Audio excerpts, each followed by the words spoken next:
Ini kisah ini saya dapatkan dalam cerita yang diangkat oleh Ibnul Jauzi, ya, bukan Ibnul Qayyim al-Jauziyah ya, beda ya. Ini Ibnul Jauzi. Ya.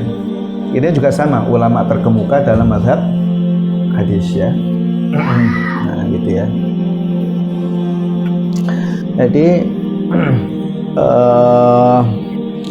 Ibnul Jauzi ini menceritakan di zaman Bani Israel. Nah, di zaman Bani Israel ini saya cerita tentang tipu daya syaitan yang begitu lembut, yang kita semuanya harus berhati-hati. Gitu ya. Jadi zaman itu ada seorang raja muslim bertauhid kepada Allah, gitu ya, pemimpin, mengajak umatnya untuk berjihad di jalan Allah. Ya. Jadi mengajak umatnya untuk berjihad di jalan Allah Subhanahu wa taala. Nah, ini ada satu keluarga 4 ya, 3 laki-laki 1 perempuan. Nah, kemudian kakak-kakaknya ini bilang, ya kita ini kan harus berangkat jihad nih, wong kita anak laki-laki gitu. Terus adik perempuan kita ini dikemanakan, dititipkan ke siapa? Wah, gitu. Nah, kemudian setan itu datang, Mas, datang dengan merubah wujudnya seperti manusia. Kamu nggak usah bingung, tuh di pojok desa sana itu kan ada rumah yang dimiliki oleh orang soleh, seorang pendeta, kalau bahasa kita ya seorang ustadz lah begitu. Kan mesti aman adikmu di sana. Oh iya ya, nah gitu. Kan semuanya mesti aneh ya, mikir gitu. Nah udah dititipkan di situ. Jadi seorang rahib ini atau seorang pendeta ini, ya itu rumahnya 2 lantai. Dia di atas, nah terus perempuan ini di bawah. Nah setiap hari, nah si pendeta ini memberikan makanan kepada wanita tersebut. Awalnya, misalkan ini kamarnya Mas ya, naruh makanannya itu di bawah sana.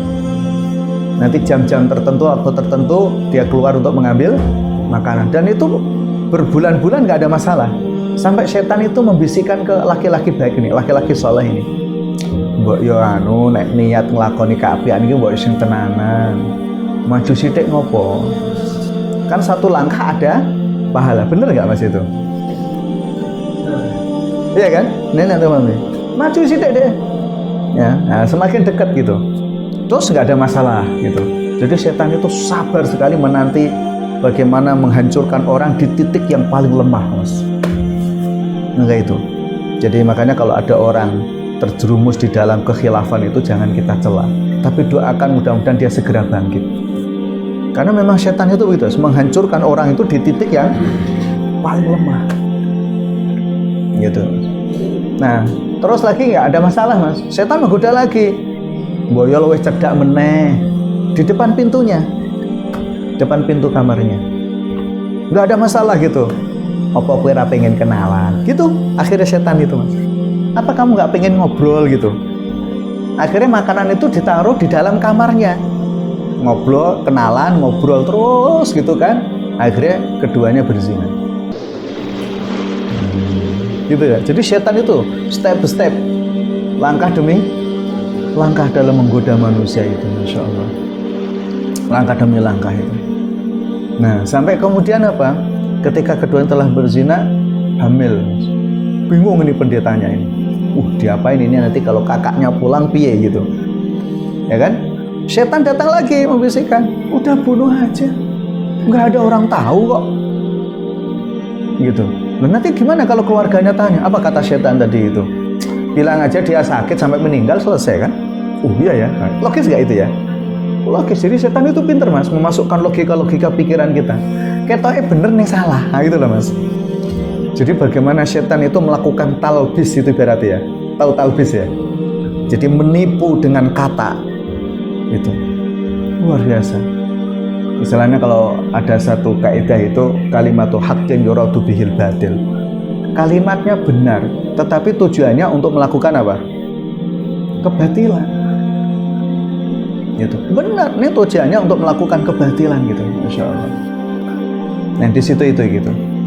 Nah sampai kemudian Allah berwalillailham dipatahin tenang, Mas, dibunuh beneran itu, dikubur. Sudah aman dia. Wah, ketika kakaknya pulang, adikku piye? Sama, adikmu sakit sampai meninggal tuh kuburannya gitu. Percaya nggak, Mas? Mau ngomong apik loh, Mas, ya kan? Nah, oke, mereka pulang ini. Malam harinya setan itu masuk melalui mimpinya, menceritakan semua kejadian itu. Ya, ketiga laki-laki saudaranya ini. Nah, pagi hari adiknya yang nomor 3 itu, aku tadi malam kok mimpi begini dan begitu ya. Kakaknya juga bilang sama gitu. Terus kira-kira gimana? Itu kan cuma bunga tidur aja lah gitu. Tapi adiknya ini tidak. Nah, malam yang berikutnya dia berangkat mas ke rumah pendeta tadi, menggali kuburan tadi, dan ternyata betul di situ ada tulang belulang adiknya tadi, perempuan tadi, dan juga ada tulang-tulang anak janin tadi. Ngeri mas. Nah setelah itu dia dobrak, tahu ya, anak lagi emosi kan, dobrak laki-laki baik tadi. Ini apa nih maksudnya? Kira-kira gimana? Terus pendeta itu ngaku menceritakan semua kejadian tadi, persis dengan apa yang diceritakan oleh setan di dalam mimpinya. Nah, terus pendeta ini diarak, mas. Ya, pendeta ini diarak tanpa busana. Jadi ternyata itu ya orang zaman saya kita ya. Zaman biyen iki wis ana. Nah, itu zaman sebelum Rasulullah Shallallahu Alaihi Wasallam. Nah, setelah itu kemudian dia disalib. Ya, disalib, dilempari batu sama masyarakat. Siapapun yang lewat melempar batu. Nah, beberapa hari salib dia sudah nggak kuat mas. Setan datang, kamu pengen selamat?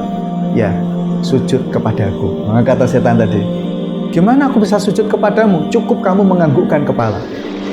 Ya, dia menganggukkan kepala. Pas menganggukkan kepala kepada setan tadi, kepada iblis. Niatnya sujud kepada siapa? Setan. Nyawanya dicabut oleh Allah. Na'udzubillah. Coba, setan itu begitu mas ya. Jadi awalnya kita tuh menganggap nggak biasa saja gitu maksudnya itu. Tapi ujung-ujungnya orang ini mati dalam keadaan apa? Kafir.